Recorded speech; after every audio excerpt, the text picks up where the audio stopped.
MGM Studios, Stage 12, October 15, 1955. Grace Kelly pushed open the door to her dressing room after a grueling 14-hour day filming The Swan. All she wanted was to remove her makeup, change into comfortable clothes, and go home to her small apartment in Beverly Hills. Instead, she found a piece of paper on her vanity table that would haunt her for the rest of her life. The handwriting was shaky, desperate. The message was only 3 lines long. "I can't live with what I've done to her. She trusted me and I destroyed everything.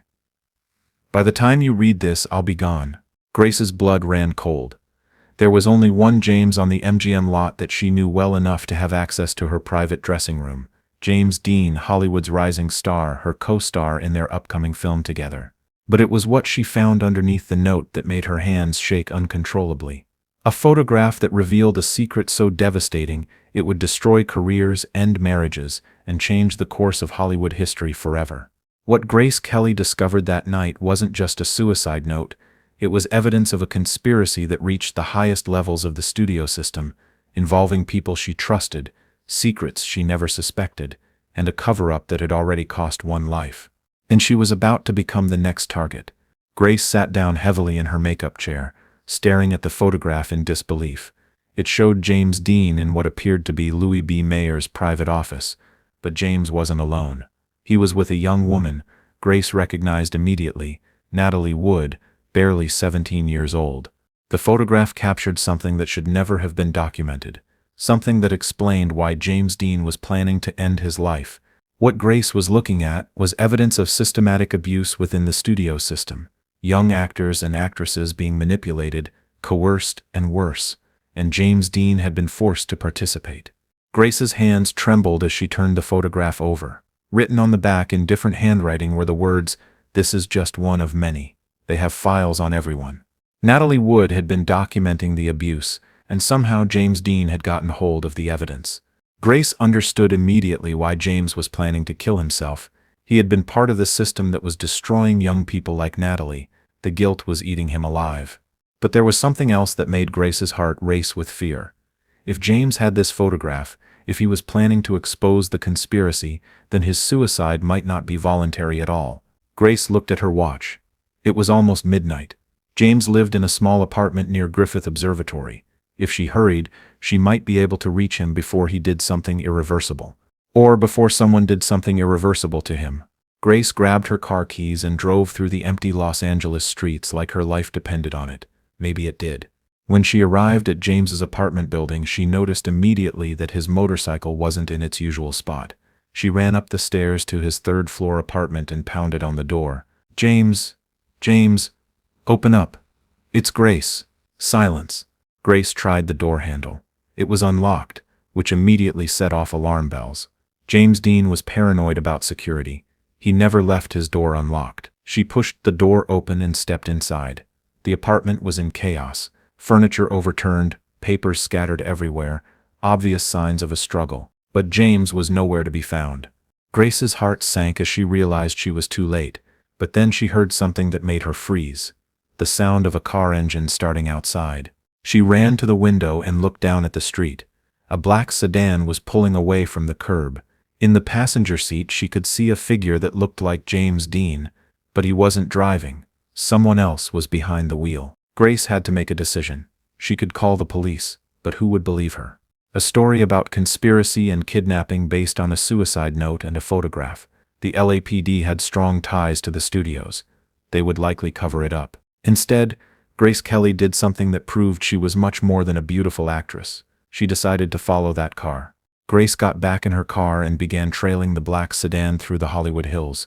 She stayed far enough back to avoid detection, but close enough to see where they were going. 20 minutes later, the sedan turned into a private road that led to a massive estate in the hills above Sunset Boulevard. Grace recognized the address immediately. It was the home of Arthur Lowe Jr., one of MGM's most powerful executives. Grace parked her car on a side street and walked carefully toward the estate. The property was surrounded by high walls, but she found a section where a large tree grew close enough to the fence that she could climb over. Grace Kelly, the elegant actress who would soon become a princess, found herself creeping through the shadows like a spy, wearing an evening dress and heels. What she discovered when she reached the main house would stay with her forever. Through a large window she could see into what appeared to be Arthur Lowe's study. James Dean was sitting in a chair, very much alive, but clearly not there by choice. Two large men in suits stood behind him. Arthur Lowe himself was pacing back and forth in front of James, holding what appeared to be a thick manila folder. Grace couldn't hear what they were saying, but she could see James shaking his head repeatedly. Whatever they wanted him to do, he was refusing. Then Grace saw something that made her understand the full scope of what she had stumbled into. Arthur Lowe opened the manila folder and spread photographs across his desk. Even from her position outside the window, Grace could see they were similar to the one James had left in her dressing room. More evidence, more victims, more victims, more proof of the systematic abuse that was apparently standard practice at MGM. James Dean hadn't been planning to commit suicide out of guilt. He had been planning to expose the entire conspiracy, and MGM's executives had discovered his plan. Grace realized she was witnessing an interrogation. They were trying to find out what James knew, who else had seen the evidence, and how to contain the damage. She also realized that when they were finished questioning James Dean, they were going to kill him and make it look like the suicide he had originally planned. Grace had to act fast, but what could she do? She was one person against what appeared to be a powerful conspiracy involving some of the most influential men in Hollywood. That's when Grace Kelly remembered something that would save both her life and James Dean's. She remembered that she always carried a small camera in her purse, a habit she had developed during her modeling days. Grace carefully took out the camera and began photographing everything she could see through the window. The faces of the men holding James. Arthur Lowe with the evidence spread across his desk. The clear signs that James was being held against his will, but as she was taking the photographs, Grace made a critical mistake. The camera's flash went off. Everyone in the room turned toward the window. For a moment that lasted forever, Grace Kelly found herself staring directly into the eyes of Arthur Lowe, one of the most dangerous men in Hollywood. Then chaos erupted. The two men holding James ran toward the French doors leading to the garden. Arthur Lowe was shouting orders and reaching for a telephone. Grace realized she had about 30 seconds before this entire estate would be crawling with people trying to kill her. But she also realized something else. In their panic to catch her, they had left James Dean alone in the study. Grace ran toward the French doors, reaching them just as one of Lowe's men was trying to open them from the inside. She kicked the door as hard as she could, catching the man in the face and knocking him backward. "James, run!" she shouted. "Now!" James Dean, who had been in a state of shock, suddenly snapped into action. He jumped over Arthur Lowe's desk and ran toward the French doors. Grace and James ran together across the estate's manicured lawn, hearing shouts and footsteps behind them.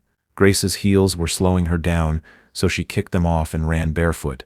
They reached Grace's car just as the estate's security lights flooded the entire property. Grace started the engine and floored the accelerator, tires squealing as they escaped down the winding mountain road. "My God, Grace!" James gasped as they reached the bottom of the hill. "How did you know?" Grace told him about finding the suicide note and the photograph in her dressing room. As she spoke, James's face went pale. "Grace, I never wrote that note," he said quietly. Grace felt a chill run down her spine. "Then who did?" "Someone who wanted you to come looking for me," James said. "Someone who wanted both of us in the same place at the same time." Grace realized they had been set up. The suicide note wasn't James's confession. It was bait. Someone had wanted Grace Kelly to discover the conspiracy. Someone had wanted her to try to save James Dean. But why? The answer came to Grace in a flash of understanding that made her slam on the brakes so hard that James had to brace himself against the dashboard. "They're going to kill us both, and make it look like a murder-suicide," she whispered. "James Dean, the troubled young actor, kills Grace Kelly and then himself. It would be the perfect cover story." "But we escaped," James said. Grace looked in her rearview mirror. 3 sets of headlights were following them down the mountain road, gaining ground fast. "Not yet, we haven't," she said. Grace Kelly had 2 choices. She could try to outrun them, which seemed impossible in her small car against their powerful sedans. Or she could do something completely unexpected. She chose option 3. Grace turned her car toward downtown Los Angeles and began driving as fast as she could toward the one place in the city where even MGM's power couldn't reach her: the Los Angeles Times building. Grace Kelly had learned something during her years in Hollywood. The studios controlled the police, the politicians, and most of the press. But they couldn't control everything. There were still a few journalists who couldn't be bought or intimidated. 20 minutes later, Grace and James Dean burst into the newsroom of the Los Angeles Times, carrying the photographs Grace had taken and the evidence James had collected. The night editor, a hard-boiled reporter named Bill Parker, listened to their story with growing amazement. "You're telling me that MGM has been running a systematic abuse operation for years and you have photographic evidence?" he asked. "Not just MGM," James said quietly. "All the major studios. It's an industry-wide conspiracy." Parker looked at the photographs Grace had taken at Arthur Loa's estate. His expression grew grim. "These men in the pictures, I recognize them. They're not just studio executives. 2 of them are LAPD detectives. 1 is a city councilman." Grace felt her stomach drop. The conspiracy was even larger than she had imagined. "We'll print this," Parker said finally. "But you both need to understand something. By tomorrow morning you'll be the most hunted people in California. Every corrupt cop, every studio executive, every politician on their payroll will be looking for you." "Then what do we do?" Grace asked. Parker smiled grimly. "You disappear. Both of you. Tonight, I'll give you a head start, but once this story breaks, you'll need to be somewhere very far away." That night, Grace Kelly and James Dean became fugitives from their own industry. Grace called her agent and told him she was taking an immediate leave of absence from Hollywood for personal reasons. James Dean simply vanished, leaving behind his apartment, his motorcycle, and his career. The Los Angeles Times story broke 3 days later with a headline that shocked the world. "Hollywood's Dark Secret. Studio Executives Accused of Systematic Abuse." The story included Grace's photographs from Arthur Loa's estate, testimony from multiple victims, and financial records showing payoffs to police and politicians. Within a week, Arthur Loa had been arrested. Within a month, the scandal had brought down 6 studio executives and exposed a network of corruption that reached into city government. But Grace Kelly and James Dean were nowhere to be found. Grace had fled to Monaco, where she met Prince Rainier and began the courtship that would change her life forever. What most people didn't know was that her sudden departure from Hollywood wasn't just about romance, it was about survival. James Dean disappeared into Europe, where he lived quietly under an assumed name for the rest of his life. The world believed he had died in a car crash on September 30th, 1955. In reality, that crash had been staged to give him a new identity and a chance to escape the people who wanted him dead. The official story was that James Dean had died before the abuse scandal broke. This allowed the studios to distance themselves from him and claim he had been acting alone. Grace Kelly never spoke publicly about the events of October 15th, 1955. But those close to her said she carried the photographs from Arthur Loa's estate with her for the rest of her life, as insurance against anyone who might want to silence her. Years later, when Grace was Princess Grace of Monaco, she used her position to quietly help other victims of the Hollywood abuse scandal. She funded legal battles, provided safe houses, and used her connections to ensure that the truth couldn't be completely buried. The suicide note that started it all was never found by investigators. Grace had kept it as evidence, along with the original photograph that James had left in her dressing room. In 1982, shortly before her death in that mysterious car accident in Monaco, Grace Kelly gave an interview to a trusted journalist. She was asked about the period in 1955 when she suddenly left Hollywood. "I discovered something that changed everything," she said quietly. "I learned that the fairy tale world I thought I was living in was actually a nightmare for many people. I couldn't be part of that anymore." When asked if she regretted leaving Hollywood, Grace smiled that enigmatic smile that had made her famous. "I didn't leave Hollywood," she said. "I escaped it." The journalist pressed her for more details, but Grace Kelly just shook her head. "Some stories are too dangerous to tell," she said. "Even now." Grace Kelly died the next year in that car accident that many people still believe wasn't an accident at all, but the evidence she had collected in 1955, the photographs, the documents, the testimonies, survived. In 2019, that evidence was discovered in a safety deposit box in Monaco. The box had been sealed since Grace's death, with instructions that it should only be opened after 37 years. The contents confirmed everything that Grace and James Dean had tried to expose in 1955, the systematic abuse, the cover-ups, the network of corruption that had protected predators for decades. But perhaps the most shocking discovery was a letter Grace had written shortly before her death. The truth about October 15, 1955, must finally be told.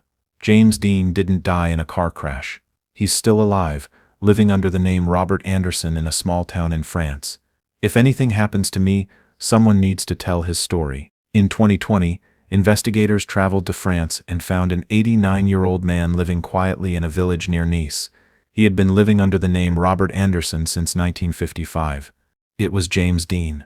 When confronted with the evidence from Grace Kelly's safety deposit box, the man who had been James Dean broke down and confirmed everything. The conspiracy, the escape, the decades of hiding. "Grace saved my life," he said through tears. "She was the bravest person I ever met. She gave up everything to make sure the truth would eventually come out." James Dean, Robert Anderson, died peacefully 6 months later at the age of 90. His final words, according to the nurse who was with him, were, "Thank you, Grace." The story of what Grace Kelly discovered in her dressing room that night, in 1955, is finally being told. It's a story of courage in the face of corruption, of two young people who risked everything to protect others, and of a conspiracy so powerful that it took 65 years for the truth to emerge. Grace Kelly found a suicide note in her dressing room, but what she really discovered was her own courage, and the strength to stand up to an entire industry that was built on lies. The fairy tale princess was real, but her greatest act of heroism happened long before she ever wore a crown. If this story shocked you, share it with others who need to know the truth. Subscribe for more untold Hollywood secrets that were buried for decades. And remember, sometimes the people we admire most are the ones who sacrifice the most to protect others. Grace Kelly was one of those people. What would you have done in Grace Kelly's position? Would you have had the courage to risk everything for the truth? Let us know in the comments below. Don't miss our next video, where we reveal what really happened to other Hollywood stars who tried to expose the truth. The stories will change everything you thought you knew about the golden age of cinema.